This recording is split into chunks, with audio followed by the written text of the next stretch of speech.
রিয়েলমির C সিরিজের ফোনগুলো মূলত ভালো ডিউরেবিলিটির জন্য এতটা জনপ্রিয়।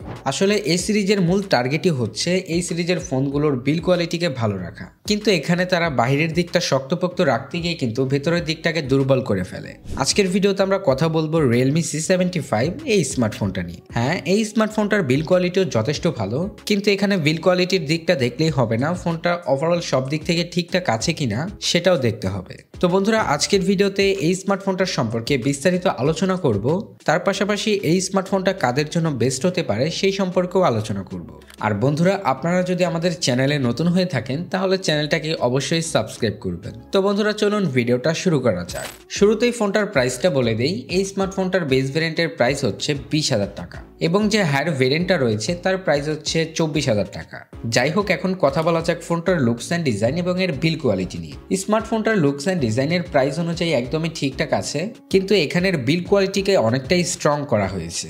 ফোনটার বডি ফ্রেম এবং ব্যাক প্যানেল দুইটাই প্লাস্টিকের তৈরি, আর রেয়ার প্যানেলটা ফ্রস্টেড হওয়ার কারণে ফিঙ্গারপ্রিন্ট তেমন একটা বসে না। এই স্মার্টফোনটার মেন হাইলাইটেড পয়েন্টই হচ্ছে এর বিল কোয়ালিটি। ফোনটাকে যে প্রাইস পয়েন্টে লঞ্চ করা হয়েছে, আসলে এই প্রাইস পয়েন্টে এরকম বিল কোয়ালিটি খুবই ভালো ব্যাপার, কিন্তু এখানে একটা দিক খেয়াল রাখতে হবে যে এখানে বিল কোয়ালিটিকে স্ট্রং করতে গিয়ে অন্য সকল কিছু কিন্তু দুর্বল করে ফেলেছে। তো যাই হোক, এইসব ব্যাপারে পরবর্তীতে আলোচনা করছি। এই স্মার্টফোনটাতে আপনারা একসাথে 3টা রেটিং পাবেন, IP66, IP68 এবং IP69 এর রেটিং, যার কারণে এর বিল কোয়ালিটি খুবই স্ট্রং হয়, যার কারণে বৃষ্টি এবং ধুলাবালির হাত থেকে বেশ সুরক্ষিত থাকবে। এমনকি ফোনটাকে নিয়ে বৃষ্টিতে ভিজলেও পানি টানি ঢোকার কোনো সম্ভাবনা নেই। তারপরে ফোনটার ইনহ্যান্ড ফিল নিয়ে কথা বলতে গেলে, এই ফোনটার থিকনেস হচ্ছে 8 মিলিমিটার এবং এর ওয়েট হচ্ছে 196 গ্রাম, যার কারণে এক হাতে ফোনটাকে ব্যবহার করলেও কোনো অসুবিধা হবে না। তাছাড়া ফোনটাকে 2টা কালার ভেরিয়েন্টে লঞ্চ করা হয়েছে, ব্ল্যাক এবং গোল্ডেন। তারপর পোর্টস অ্যান্ড বাটন নিয়ে কথা বলতে গেলে, ফোনটার রাইট সাইডটিতে রয়েছে পাওয়ার বাটন এবং ভলিউম রকার, এবং বটম সাইডটিতে থাকছে speaker grill, USB Type-C charger port এবং মাইক্রোফোন। তাছাড়া টপ সাইডটিতে আপনারা কিছুই পাবেন না। লেফটে রয়েছে সিম ট্রে, যেখানে 2টা সিম কার্ডের পাশাপাশি একটি SD কার্ডও ব্যবহার করতে পারবেন। তাছাড়া ফোনটার সেকেন্ডারি নয়েজ ক্যান্সেলেশন মাইকটা রয়েছে এর ক্যামেরা মডিউলের মধ্যে। ফোনটার আনলক সিকিউরিটি হিসেবে থাকছে সাইড মাউন্ট ফিঙ্গারপ্রিন্ট স্ক্যানার, যার আনলক স্পিড যথেষ্ট ফাস্টই বলা যায়। এখানে আর কি একটু অ্যানিমেশন ডিলে রয়েছে। শুরুতেই বলেছিলাম যে শুধু বিল কোয়ালিটি ভালো হলেই হবে না, এখানে প্রায় সব দিকেই খেয়াল রাখতে হবে। কিন্তু এখানে ডিসপ্লের ক্ষেত্রে আমরা একটু কমতি পাচ্ছি। ডিসপ্লে হিসেবে ফোনটাতে 6.72 ইঞ্চির 90 হার্জের IPS LCD ডিসপ্লে রয়েছে।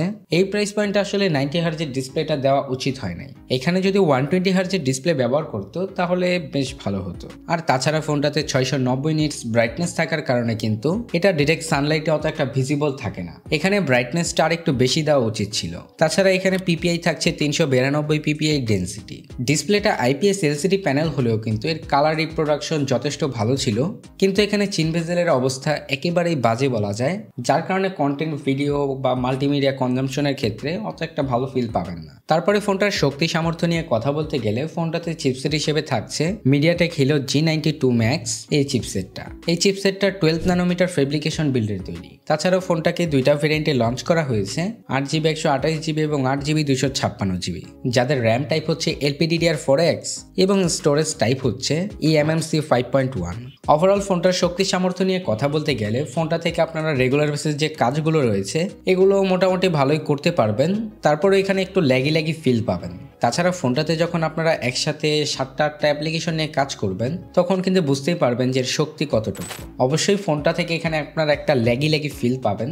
ফোনটার স্টোরেজ টাইপটা যদি UFS 2.2 দেওয়া হতো তাহলে মনে হয় এর থেকে ভালো পারফরমেন্স পাওয়া যেত। তারপর যদি ফোনটার গেমিং সেকশন নিয়ে কথা বলি, আসলে এই ফোনটাতে আপনারা সেরকম গেমিং করতে পারবেন না, কারণ এটা গেমিং চিপসেট নয়। ফোনটাতে আসলে যে চিপসেটটা ব্যবহার করা হয়েছে এটা দিয়ে আসলে সেই রকমের গেমিং সম্ভব নয়, কারণ চিপসেটটা আহামরি পাওয়ারফুলও না। তবুও এখান থেকে আপনারা টুকটাক গেমিং করতে পারবেন। তারপরে ফোনটার অপারেটিং সিস্টেম নিয়ে কথা বলতে গেলে, ফোনটাতে পাবেন Android 14 এবং Realme UI 5.2। এই ফোনটাকে পাওয়ার আপ করার জন্য ফোনটাতে রয়েছে 6000 mAh এর ব্যাটারি এবং 45 ওয়াটের চার্জার। তারপরে ফোনটার ক্যামেরা সেকশন নিয়ে কথা বলতে গেলে, এখানে যদিও মনে হবে যে 3টা ক্যামেরা ব্যবহার করা হয়েছে, কিন্তু না, এখানে ব্যবহার করা হয়েছে 2টা ক্যামেরা, যার মেইন সেন্সরটাই কাজের। এখানে ফোনটার প্রাইমারি সেন্সর হচ্ছে 50 মেগাপিক্সেলের, যেটা থেকে আপনারা ডেলাইট কন্ডিশনে মোটামুটি ভালোই ছবি তুলতে পারবেন। ফোনটা থেকে তোলা বেশ কয়েকটা ছবি স্ক্রিনে দেওয়া হলো।